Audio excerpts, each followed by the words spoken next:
Hey everyone, welcome to my channel on Guru Sisya Sangam.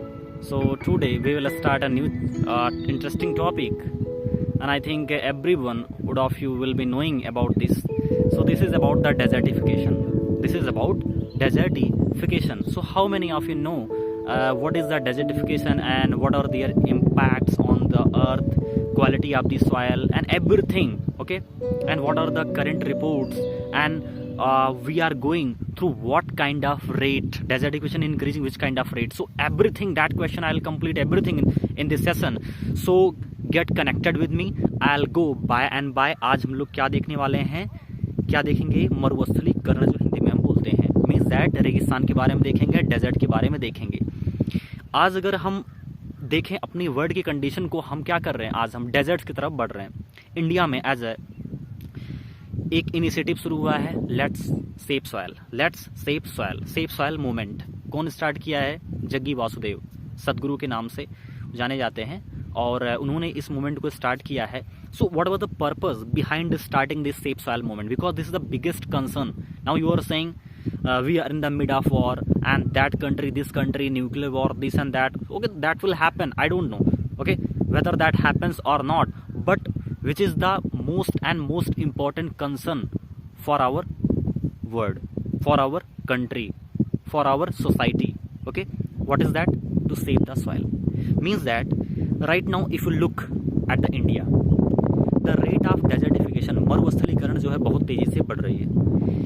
एक समय ऐसा था कि जो गुजरात और राजस्थान जैसे आपके स्टेट, पश्चिमी राज्य पूरे हरे भरे थे आपके, वहाँ पर क्या था? ग्रीन था, पूरा ग्रीनरी बहुत हाई थी, बायोडाइवर्सिटी रिच था, एनिमल्स वहाँ पर थे, प्लांट्स बहुत ज़्यादा थे, कल्टीवेशन हाई रेट पे था। बट हुआ क्या? कंडीशन ऐसा हुआ कि हमारा कंडीशन सऊदी अरबिया और हमारे ओमान, जो वेस्ट एशिया के जो कंट्रीज़ हैं, उनकी तरह हमारा हो गया है। हम रेगिस्तान की तरफ बढ़ रहे हैं। इसके बहुत सारे रीजन्स हैं यहाँ पर। रीजन यहाँ पर क्या है? एक जो क्लाइमेट में हम लोग आर्टिफिशियल क्लाइमेट में चेंज ला रहे हैं सर। ओके सर, आर्टिफिशियल में क्लाइमेट चेंज, जो आर्टिफिशियल क्लाइमेट चेंज क्या है? हम पेड़ों की कटाई कर रहे हैं, डिफॉरेस्टेशन हम कर रहे हैं, cutting, without thinking that what will happen in the future. Hello, if you are cutting the trees in this way, in this style, so what will you get in the back? It is very important concern for you. तो आपको पेड़ों की कटाई इस तरह से कर दी है कि अगर आप 2 प्लांट्स को कट करते हो तो 2 प्लांट्स उस जगह पे आप लगाएं, उसको प्लांट करें। ये हमारी तरफ से इनिशिएटिव होना चाहिए। बहुत सारे कंट्रीज क्या करते हैं कि अगर बच्चे का बर्थडे होता है, अगर आपका बर्थडे है किसी डे पे, तो क्या करते हैं वो आपके द्वारा क्या करेंगे? प्लांटेशन करेंगे। Why? It means that they are more concern about the nature. वो नेचर लवर है, because you are living in the lap of nature. जब आप नेचर के क्लोज हो और नेचर के पास इतनी स्ट्रांग हीलिंग पावर होती है कि आपको हील कर सकती है आपको। Hello sir, if you look back in our Vedas, आपका ऋग्वेद है, यजुर्वेद है, सामवेद है, अथर्ववेद है, और मोस्टली अगर उसमें हम प्राइमरली देखें आपका अथर्ववेद, तो उसमें क्या है? आपके आयुर्वेद आपका दिया है, और क्या दिया है उसमें? बहुत सारे डिजीज जिसको क्योर किया जा सकते हैं वो दिए हैं यहाँ पर। तो बहुत सारी चीज़ें वहाँ पर दिया है। तो हमको हमारा ये कंसर्न होना चाहिए, हम डेजर्ट्स की तरफ कैसे देखते हैं सर? डेजर्ट्स का डेफिनेशन क्या है? डेजर्ट एक ऐसा लैंड है, it is a degraded land, okay, which has lost all its nutrients, rich content of the soil. Desert means the region where nothing can grow, जहाँ पर कुछ भी नहीं ग्रो हो सकता। एक डेड लैंड, साफ शब्दों में एक ऐसा लैंड है जो बिल्कुल डेड हो चुका है, जहाँ पर कुछ भी नहीं ग्रो कर सकता। आज ऐसी कंडीशन यहाँ पर है। इंडिया में अगर आप देखेंगे तो मोस्टली आपके गुजरात क्षेत्र, राजस्थान देखें, राजस्थान का आपका वेस्टर्न पार्ट टोटली आपका है। गुजरात आपका सेमी एरिड, आपका अर्ध मरुस्थली क्षेत्र है आपका। यहाँ पर आपके थॉर्नी प्लांट्स मिलते हैं, और ऐसे प्लांट्स मिलते हैं जो आपके ग्रीनरी नहीं होते, लीफ उनमें ज़्यादा नहीं होते। क्यों? अपने आप को इन्होंने अडाप्ट किया है, अपने आप को क्या किया? इन्होंने अडाप्ट किया है। उसी तरह से इंडिया के रिपोर्ट्स क्या शो करते हैं? इंडिया के रिपोर्ट शो करते हैं कि हमने 2005 से 15 तक कम से कम 31% घास के मैदानों को समाप्त कर दिया है। हमारी जो कंडीशन है सर, हमारी कंडीशन जो है, हमने क्या किया है? 31% घास के मैदान है उसको हमने क्या कर दिया है? समाप्त कर दिया है अपने कालों से।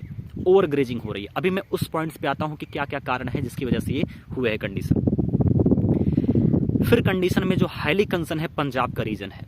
पंजाब के रीजन में आपका रेगिस्तान इस तरह से आपका थर्ड डेजर्ट पूर्व की तरफ बढ़ रहा है, और पंजाब जैसे क्षेत्र में हरित क्रांति जब हुई 1966 और 67 में, एम.एस. स्वामीनाथन जी के द्वारा ये किया गया था हरित क्रांति, उसके कुछ फायदे भी हुए और कुछ नुकसान भी हुए। नुकसान आपका ये हुआ कि पंजाब जैसे क्षेत्र में आपके राइस और व्हीट की इतनी ज़्यादा खेती करने लगे ये लोग, और ओवर इरिगेशन होने लगा, पानी की सिंचाई इतना ज़्यादा करने लगे कि वाटर लेवल जो है उसका बिल्कुल डाउन हो चुका है, बिल्कुल डेड हो चुका है। और कहीं का भी अगर वाटर लेवल खत्म हो गया तो आपका क्या होगा, डेजर्ट होगा। डेजर्ट क्या है, रेगिस्तान क्या है, रेगिस्तान ऐसा ही क्षेत्र है जहां पर क्या है, वाटर बिल्कुल नहीं है, वाटर क्वालिटी हमने लॉस्ट कर दी है। कहीं एकदम डीप जाएं तो भी हमें कुछ ट्रेसेस मिल सकते हैं वाटर के। ये कंडीशन हमने रेगिस्तान की है, जहां पर बिल्कुल कंटेंट खत्म हो गया है, और जहां पर क्या किया है, यहाँ पर बिल्कुल जो वाटर का लेवल है वो भी एंड हो चुका है। तो पंजाब जैसे क्षेत्र में ये बहुत बड़ा कंसर्न है। अभी ये एक इनिशिएटिव लिया जा रहा है गवर्नमेंट की तरफ से कि हम क्या करेंगे, एक ग्रीन बेल्ट बनाने वाले हैं। क्या करने वाले सर, ग्रीन बेल्ट, एक हरा बेल्ट बनाएंगे। अब ये क्या है आप पूछोगे, तो ग्रीन बेल्ट एक ऐसा बेल्ट है, ये हमने कहाँ से कॉपी किया है, हमने अनुसरण किया है, कहाँ से, अफ्रीका से। 2007 में अफ्रीकन संघ ने क्या किया है, वहां पर एक ग्रेट अफ्रीकन ग्रीन बेल्ट उन्होंने किया है, wall, great African green wall उन्होंने क्या किया, एक बना रहे हैं। वॉल मतलब एक हम क्या करेंगे, पेड़ों का कतार लगा देंगे, हम पेड़ों का कतार लगा देंगे, और वो कहाँ लगाने वाले हैं आपके जो ग्रीन बेल्ट, वो साहिल रीजन में। क्या है सर, साहिल रीजन में। साहिल रीजन क्या है, साहिल रीजन एक ऐसा अर्ध मरुस्थलीय क्षेत्र है आपका अफ्रीका में, जहां पर आपका अगर देखेंगे तो इसके उत्तर में आपका सहारा रेगिस्तान है, और इसके पश्चिम में और मध्य में आपको क्या मिलेगा, आपको वहां पर आपका सवाना घास का मैदान मिलेगा, वो भी आपका जो उसको कवर किया हुआ है। चिंता का विषय ये बना अफ्रीका में कि जो सहारा रेगिस्तान था वो धीरे धीरे कहाँ बढ़ रहा था, धीरे धीरे उसका जो एक दक्षिण के उत्तर से दक्षिण की तरफ वो धीरे धीरे आ रहा था, और छोटे छोटे देश जो थे उनको क्या कर रहा था, वो समाप्त कर रहा था।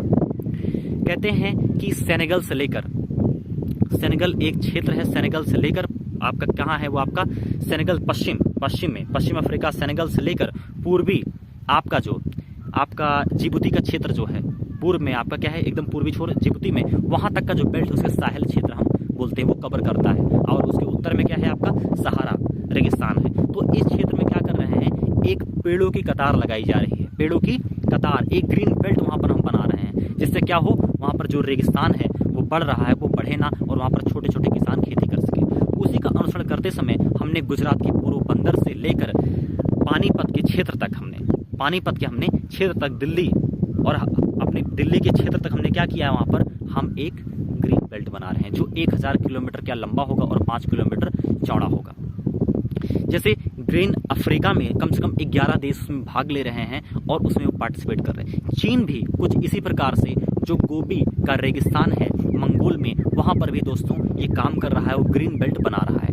ये बहुत ही अच्छी एक इनिशिएटिव है, और हम क्या कर सकते हैं, जो एक आइडिया, छोटा सा आइडिया है कि हम जहां भी देखें कि चीजें मरुस्थल जैसी स्थिति उत्पन्न हो रही है, वहां पर हम प्लांट्स को लगाएं। प्लांट्स को जब आप लगाओगे, पौधों को लगाओगे, तो क्या होगा, उसके अंदर वाटर होल्डिंग कैपेसिटी बढ़ेगी, सॉइल को वो बांध के रखेगा, मिट्टियों को बांध के रखेगा, और क्या करेगा, आपको पता है पत्तियों का क्या यूज है, इवेपोर ट्रांसपिरेशन करेगा, और बहुत सारी चीजें आपकी वो मेंटेन करेगा, क्या आपकी ट्री, ओके, सॉइल इरोजन को आपका करेगा।